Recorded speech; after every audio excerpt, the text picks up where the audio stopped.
रहीम। अब देखिए ये लेक्चर नंबर 17 जिसमें हमने लीनियर कम्बिनेशन के रिलेटेड टॉपिक को क्या करना है जी, डिस्कस करना है।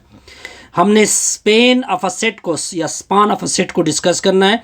हम एक सेट लेंगे जिसमें कुछ वेक्टर पड़े हुए हैं जी। ये क्या कहलाएगा? सेट वी के लिए ये स्पान ऑफ एस कहलाएगा। और इसमें सारे के सारे क्या पड़े होंगे? लीनियर कॉम्बिनेशन वी के पड़े होंगे। तो इसको बोलते हैं स्पान ऑफ अ सेट, या मैथमेटिकली हम इसको इस तरह एक्सप्रेस कर सकते हैं। ये इसकी प्रॉपर मैथमेटिकल फॉर्म आ गई जी कि span of a set basically इस तरह होता है जी। नेक्स्ट डिस्कस करेंगे कुछ और चीज़ें। अब ये जो स्पान ऑफ एस है इसको डिनोट किया जाता है स्पान ऑफ एस, या इसको इस तरह लिखा जाता है जी। अगर स्पान ऑफ एस वी के बराबर आ जाए तो इसी सूरत में कहते हैं ये जो वेक्टर होते हैं ये स्पेन्ड कहलाते हैं, स्पेन्ड बाई स्पान वी कहलाते हैं जी। सिंपल सी चीज़ है जी। बहरहाल अब इंपॉर्टेंट थ्योरम आएगी यहाँ पे, इंटरेस्टिंग सी थ्योरम है जी। अब क्या करेंगे जी? इसका करेंगे प्रूफ। क्या करेंगे जी? इसका प्रूफ करेंगे। कहते हैं कि स्पान ऑफ एस को आपने प्रूफ करना है कि वो एक सब स्पेस बनता है। पहले तो स्पान ऑफ एस किस तरह होगा? ये जो स्पान ऑफ एस होता है इसकी स्ट्रक्चर ये होती है C1V1 plus C2V2 plus up to so on plus CNVN। C1 C2 up to CN belong to real number. यहाँ तक क्लियर पॉइंट। अब हमने इसको सब स्पेस शो करना है तो कंडीशन नंबर 1 क्या करेंगे? दो वेक्टर लेंगे V और U और V, स्पान ऑफ एस से लेंगे। ठीक हो गया। U किस फॉर्म में होगा? C1V1 plus up to so on plus CNVN होगा। V जो होगा वो इस तरह कुछ D1V1 plus up to so on plus DNVN होगा। अब हमारा टारगेट है कि U plus V belong to span of S हो जाए। तो हम U प्लस V को लेंगे तो फर्स्ट के साथ ऐड होगा C1 प्लस D1 होगा इंटू V1 हो जाएगा plus up to so on plus CN plus DN होगा इंटू में VN होगा। अब नेक्स्ट क्या करेंगे सर? C1 और D1 को रिप्लेस करेंगे। इसको मैं रिप्लेस करूँगा alpha 1 V1 plus up to so on plus alpha N VN होगा। तो इसका मतलब है कि U प्लस V बिलोंग कर गया स्पान ऑफ एस में। अब हम नेक्स्ट हमारा टारगेट होगा कि अगर अल्फ़ा में रियल से ले लूँ, यानी फील्ड से ले लूँ, यहाँ पे फील्ड हम मतलब लेंगे, और U में स्पान ऑफ एस से ले लूँ। हमारा टारगेट है जी अल्फ़ा U बिलोंग होना चाहिए स्पान ऑफ एस में। ये सिंपल सा टारगेट होगा जी। बिल्कुल सर, क्लियर होगा। तो क्या लेंगे? U किस फॉर्म, चूंकि U स्पेन ऑफ एस में है तो C1V1 होगा plus up to so on CNVN होगा।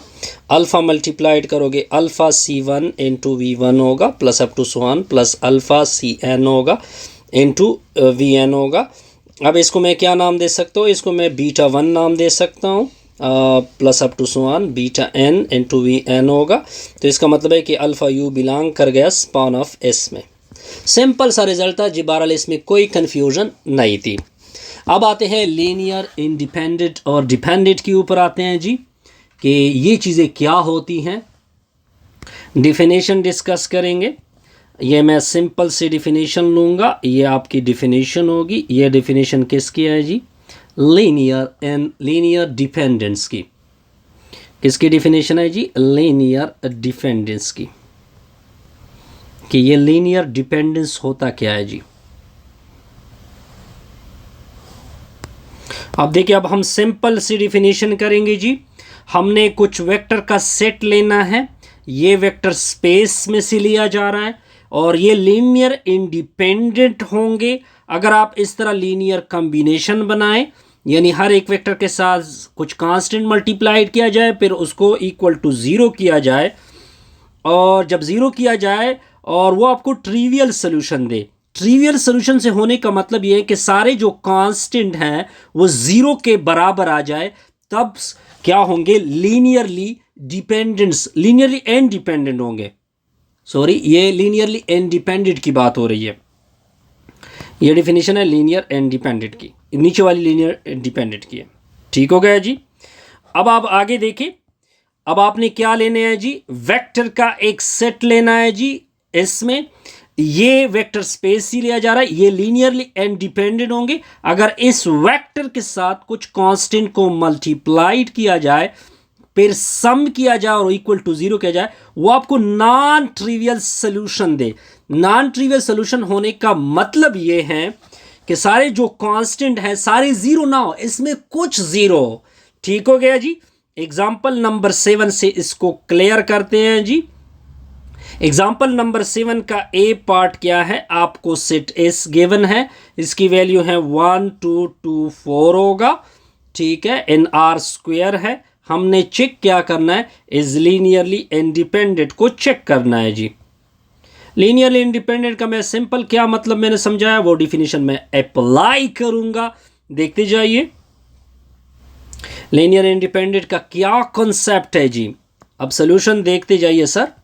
सोल्यूशन क्या होगा जी कि हम क्या लेंगे, इनका लीनियर कॉम्बिनेशन लेंगे। मान लो अल्फा इंटू 1 कामा 2 दूसरे के साथ beta into 2 comma 4 equal to 0 comma 0।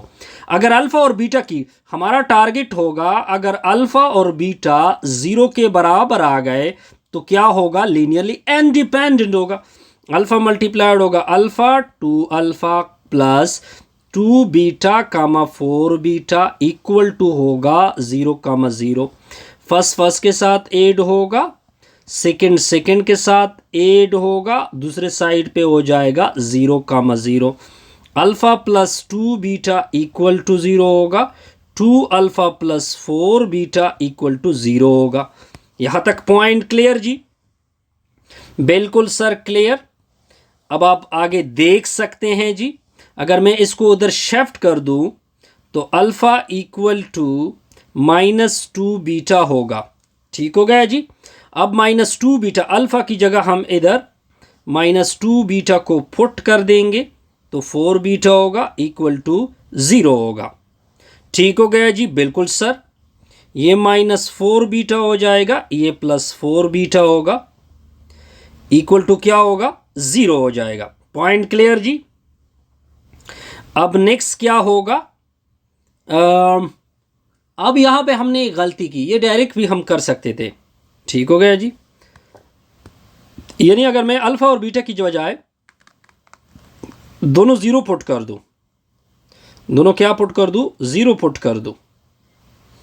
अगर हम अल्फा की जगह -2 को पुट कर दे, ठीक है जी, 1 कामा 2, और बीटा की जगह क्या पुट कर दे, 1 पुट कर दे, बल्कि ये लीनियर इंडिपेंडेंट नहीं है, ये लीनियर डिपेंडेंट है। ये लीनियर क्या है जी, ये लीनियरली इंडिपेंडेंट के बजाय डिपेंडेंट है। ठीक हो गया, क्योंकि यहाँ पे अल्फा और बीटा की कुछ वैल्यू आ गई, दोनों 0 नहीं है। ठीक है, और आपका रिजल्ट भी क्या मिल रहा है, 0 0 मिल रहा है। बी पार्ट को देखते हैं जी, इसकी वैल्यू क्या है जी, 1 0 0 1 -2 कामा 5। अब हमने चेक करना है इज लीनियरली डिपेंडेंट, मैं LD लिखूंगा सैंपल। ठीक है जी। अब देखते जाइए कि क्या यहाँ पे हो रहा है जी। अब देखिए, हम लीनियर कॉम्बिनेशन, इसके साथ अगर मैं 2 मल्टीप्लाइड कर दूं और दूसरे के साथ मैं अगर -5 मल्टीप्लाइड कर दूं और तीसरे के साथ अगर मैं +1 को मल्टीप्लाइड कर दूं, अगर मैं ये सारे 8 कर दूं तो आप देख सकते हैं कि सारों का रिजल्ट क्या मिलेगा, 0 0 मिलेगा। इसका मतलब है कि अल्फा की वैल्यू आपने 2 पुट कर दी, बीटा की वैल्यू -5 पुट कर दी और गेमा की वैल्यू आपने 1 पुट कर दी। ये सारे 0 नहीं है, ये सारे किसके बराबर नहीं है, 0 के बराबर नहीं है। तो इस वजह से ये लीनियरली डिपेंडेंट है। जब सारे 0 के बराबर 0 के इक्वल नहीं होंगे तो वो क्या होंगे, लीनियरली डिपेंडेंट होंगे। अब नेक्स्ट एग्जांपल देखते हैं जी कुछ और। नेक्स्ट एक इसका सी पार्ट है जी। सी पार्ट आपको क्या कहता है जी, अगर आपको एस दिया जाए, 0 0 दिया जाए, नेक्स्ट दिया जाए 1 कामा 2 दिया जाए, ठीक है, आपने चेक करना है लीनियर डिपेंडेंट। ठीक है, इसके साथ मैं अल्फा मल्टीप्लाइड करूंगा, दूसरे के साथ मैं बीटा को मल्टीप्लाइड करूंगा, रिजल्ट क्या आना चाहिए, 0 0। ठीक है, अब अगर मैं अल्फा की वैल्यू ले लूं, अल्फा की अगर मैं 1 वैल्यू ले लूं, बीटा की मैं वैल्यू अगर मैं ले लूं बीटा की वैल्यू अगर मैं ले लूँ 0, ठीक हो गया। अब ये दोनों 0 नहीं है, जब दोनों 0 नहीं है तो ये क्या होगा, लीनियरली डिपेंडेंट होगा। I think it's so simple point, इसमें कोई कंफ्यूजन नहीं होगी। अब आते हैं एग्जाम्पल नंबर 8 के ऊपर। एग्जाम्पल नंबर 8 आपको क्या कहता है जी, बस अल्फा बीटा दोनों 0 या अल्फा बीटा गेमा तीनों 0 तो लीनियर इंडिपेंडेंट है, अदरवाइज लीनियर डिपेंडेंट है। एग्जाम्पल नंबर क्या है जी, 08 की बात हो रही है। डिटरमाइन वेदर द सेट, आपको क्या कहा जा रहा है, डिटरमाइन वेदर द सेट, आपको एक सेट गिवन है जी, सेट ऑफ वेक्टर है, इन आर क्यूब है, इज लीनियरली इंडिपेंडेंट, LI, ठीक हो गया जी। आर लीनियरली डिपेंडेंट, LD, इसकी वैल्यू V1 V2 V3, या इसको मैं लिख सकता हूं, इसकी वेक्टर 1 की वैल्यू 1 2 3 और नेक्स्ट वैल्यू है 0 1 2, नेक्स्ट वैल्यू है -2 0 1। अब इस कहते हैं कि इसको लीनियर इंडिपेंडेंट या डिपेंडेंट शो करे कि क्या यहाँ पे हो रहा है जी। सोल्यूशन देके हम फर्स्ट के साथ अल्फा मल्टीप्लाइड करेंगे, सेकंड के साथ बीटा को मल्टीप्लाइड करेंगे, थर्ड के साथ गेमा को मल्टीप्लाइड करेंगे और राइट साइड पे लिखोगे 0 0 0। Point clear. अगर अल्फा बीटा सारे 0 के बराबर आ गए गेमा तो लीनियरली इंडिपेंडेंट होगा, अदरवाइज अगर इसमें सारे 0 नहीं हो, कोई एक 0 वगैरह वगैरह, तो फिर अदरवाइज क्या होगा, लीनियरली डिपेंडेंट होगा। ये मैंने टारगेट ऑलरेडी आपको बता दी। अब हम क्या करेंगे सर, अब हम अल्फा को पहले इसके साथ मल्टीप्लाइड करें बीटा या गेमा, तो alpha 2 alpha 3 alpha plus 0 beta 2 beta plus -2 गेमा 0 गेमा इक्वल टू 0 0 0। फिर सारे 8 हो गए, अल्फा -2 गेमा 2 अल्फा प्लस बीटा, फिर 3 alpha plus 2 beta plus gamma equal to 0 0 0। First equation 0 के साथ कंपेयर, ये इसके साथ कंपेयर, थर्ड इसके साथ कंपेयर, तो alpha -2 gamma equal to 0, 2 alpha plus beta equal to 0, 3 alpha plus 2 beta plus gamma equal to 0।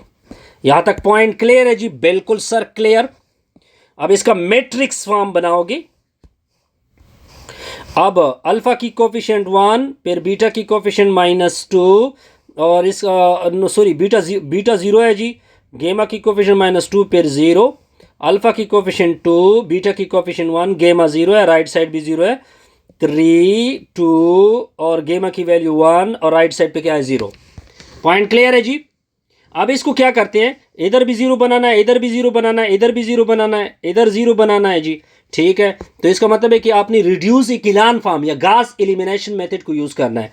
तो अगर मैं रो ऑपरेशन वगैरह इसके ऊपर यूज़ करूँ तो हमारा रिजल्ट ये मैं नहीं करूँगा, क्योंकि इसको ऑलरेडी हम डिस्कस कर चुके हैं जी।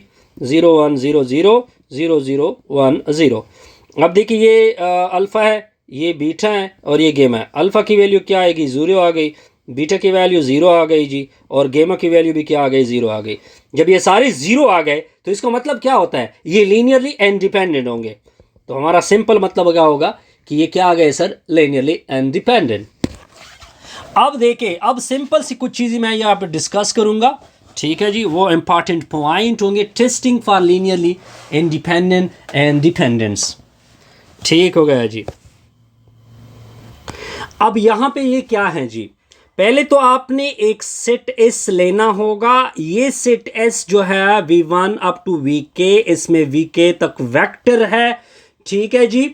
बी अ सेट ऑफ, ये हमने कोई सेट लिया है ऑफ वेक्टर्स का, ये वेक्टर का कोई सेट्स है, लेकिन लिया कहां से है, एक वेक्टर स्पेस V से लिया है, इन अ वेक्टर स्पेस V। ये सबसे इंटरेस्टिंग पॉइंट है, ठीक हो गया।